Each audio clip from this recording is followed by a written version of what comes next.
எந்த காரணத்தால அவங்களோட இன்னொருத்தருக்கு அதிகமான சுகம் கிடைச்சிருக்கோ அந்த காரணத்துக்காக முயற்சி பண்ணுவான்.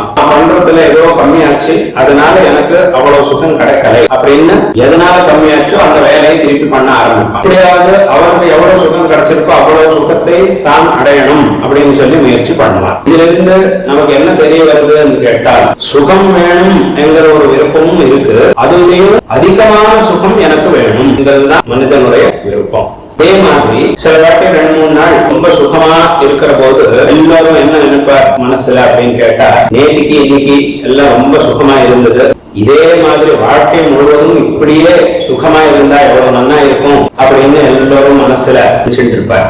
இதே மாதிரி வாழ்க்கை முழுவதும் சுகமா இருந்தா ரொம்ப நல்லா இருக்கும்.